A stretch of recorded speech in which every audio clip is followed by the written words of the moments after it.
Let's talk about essential oils in babies. This isn't going to be an all-inclusive list of essential oils not to use around babies. This is not going to be a full guide on how to use oils during pregnancy and babies and breastfeeding. I am creating a guide for that right now though, so look for that soon on my website. But this is just a short little to kind of get the conversation started. But I'm just going to share 3 essential oils to avoid. There are a few more in the post why we should be cautious, some alternative options, and then always our favorite brands linked because there are lots of different good brands to use. But anyways, the 3 essential oils to avoid: eucalyptus, peppermint, and basil. And then there are a few more. But eucalyptus and peppermint are just super strong. Babies are tiny. Their systems are just developing, and their immune system, their digestive system, and their respiratory systems are just so fresh and fragile. So we always have to be careful.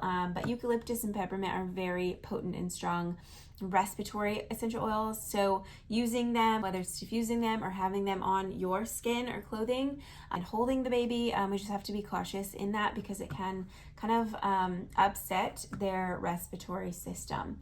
The third one is basil essential oil, and this one's just super strong as well.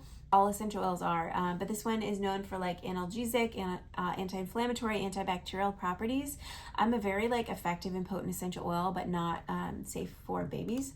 And I can't really think of a time where I was like, oh, I should use basil on Zara. When she was born, we started using essential oils when she was 4 or 5 months old. And so she was a little bit bigger, not quite a brand new baby at that point, but I don't ever think I was like, we should use basil for this. So, and eucalyptus and peppermint are more common use, and that's why I wanted to include those. And I want to say I probably did diffuse eucalyptus. She might have been a little bit older, between 6 months and a year old, but maybe diffusing like 1 drop or something during congestion or like cold symptoms. But overuse and heavy use, undiluted, and then just diffusing in a very small room without open window or door is unsafe always. This is a really good resource for pregnant, nursing, and for people with babies, or if you are like me and just want to get more information so that you can share too. It's super informative.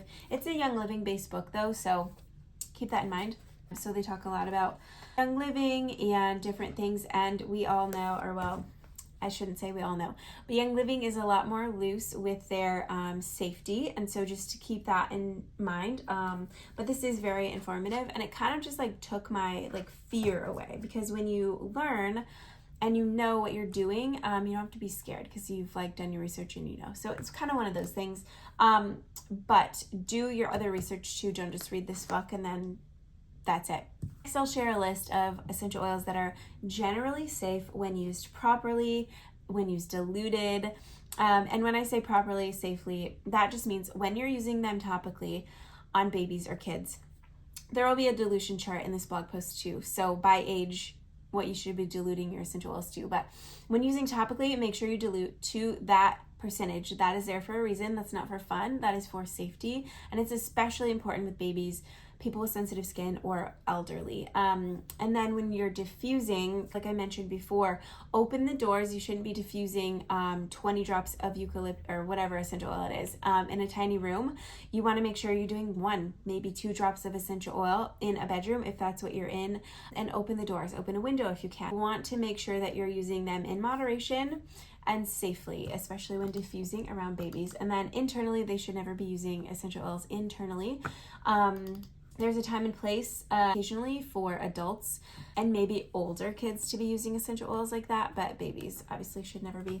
In a lot of the safety or a lot of the reports or horror stories, basically what you hear is when a baby or a pet or something gets into a bottle of essential oil and drinks it or ingests a large amount. Okay, so generally safe essential oils. I feel like I just totally started that and got sidetracked, but bergamot, cedarwood, copaiba, chamomile, frankincense, geranium, lavender, rose, sandalwood, ylang ylang, and these are essential oils mainly, just looking at the list, to kind of calm, maybe for some skin irritations. Those are diaper rash. I made a diaper rash cream. I'm trying to remember. It was 4 years ago now when we had a baby, but what was I where is it going with that? Oh, like maybe like a little mist too. Zara had quite a problem with diaper rash, so I remember that being a big thing. Just a calming roller, so like a bedtime roller, a tiny bit of lavender in it. Chamomile, cedarwood, copaiba we used a lot for teething. Just put a drop of copaiba, put a drop of a carrier oil like coconut oil, kind of rub it together and then massage it onto the gums. Frankincense, super calming too. Geranium, calming. Lavender, rose, sandalwood, ylang ylang. Those are all just like, that's what you need, right? You need your baby to, what you need like support and help with is kind of calming those little emotions. And so most of the oils in the list are for that specifically. Lavender can be used for hundreds and frankincense can be used for hundreds of different things. But for the most part, that's what we would need them for when it comes to babies. So again, this isn't like the only video you should be watching if you have a baby and you want to know how to use essential oils.